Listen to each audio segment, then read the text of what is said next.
নমস্কার দর্শক, একটি ছোট্ট দেশ যার নাম ইসরায়েল, যেটি এশিয়া মহাদেশের পশ্চিম প্রান্তে অবস্থিত, যে দেশের জনসংখ্যা 1 কোটিরও কম, তারা রণক্ষেত্রে ধূলিসাৎ করে দিচ্ছে একের পর এক বড় দেশকে সেই অতীতকাল থেকে। আপনারা যদি ইসরায়েলের অতীত দেখেন তাহলে এরা এমন কোনো দেশ নেই, প্রতিবেশী দেশ, যার সাথে যুদ্ধ করেনি, এবং প্রত্যেকটি যুদ্ধে ভয়ানকভাবে এরা জয়লাভ করেছে।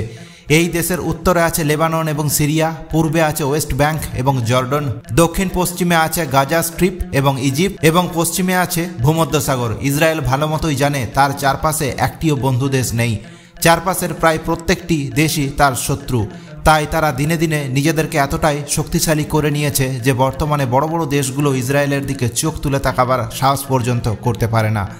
ইসরায়েলের নিজেকে এতটা শক্তিশালী করার পিছনে কারণ একটাই, ইসরায়েল যদি কোনো কারণে দুর্বল হয়ে পড়ে তাহলে তার শত্রু দেশরা এই ইসরায়েলকে জ্যান্ত গিলে ফেলবে। ইসরায়েলকে উদ্দেশ্য করে তার সমস্ত শত্রু দেশগুলো এবং বেশ কিছু জঙ্গি সংগঠন কিছু মিসাইল আকাশের মধ্যে চালায় ইসরায়েলের কিছু পার্টিকুলার কিছু টার্গেটকে হিট করার জন্য, কিন্তু ইসরায়েল খুব সহজেই মাঝ আকাশে সেই মিসাইলগুলোকে নষ্ট করে দিতে সক্ষম হয়। এর কারণ তাদের হাতে আছে একটি খুবই শক্তিশালী এয়ার ডিফেন্স সিস্টেম, যার নাম আয়রন ডোম সিস্টেম। অতীতের দীর্ঘ সময় থেকেই ইসরায়েলের এই আয়রন ডোম সিস্টেমটি ইসরায়েলকে সুরক্ষিত রেখেছে শত্রুদের আক্রমণ থেকে। এই এয়ার ডিফেন্স সিস্টেমটি এতটাই শক্তিশালী যে ইসরায়েলের যে কোনো প্রান্তে যদি একটি ছোট্ট ড্রোনও আকাশে ওড়ার সাহস দেখায় তাহলে সেটিকে অনায়াসেই মাঝ আকাশেই ধ্বংস করে দিতে সক্ষম। আপনারা ভিডিওতে স্ক্রিনে দেখতে পাচ্ছেন ইরান থেকে চালানো বেশ কিছু মিসাইল ইসরায়েলের সীমানায় ঢুকে পড়েছে, এবং কিছু মিসাইল দেখুন হঠাৎ করে জ্বলে উঠছে। এগুলো হলো সেই সমস্ত মিসাইল যেগুলোকে ইসরায়েলের এয়ার ডিফেন্স সিস্টেম ধ্বংস করে দিচ্ছে মাঝ আকাশেই, মাটিতে পড়ার আগেই।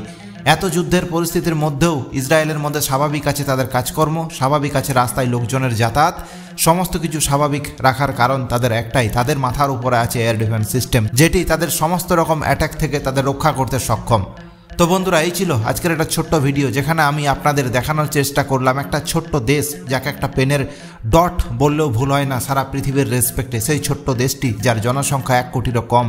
সেই জনসংখ্যা, এত কম জনসংখ্যা নিয়েও তারা কিভাবে বিশ্বের তাবড় তাবড় দেশকে মাথা নত করতে বাধ্য করছে। ইসরায়েলের যুদ্ধের খবর আপনারা এই ইউটিউব চ্যানেলে নিয়মিত পাবেন, তাই ভিডিও ভালো লাগলে অতি অবশ্যই ভিডিওটিকে লাইক করবেন, চ্যানেলে নতুন হয়ে থাকলে সাবস্ক্রাইব করবেন।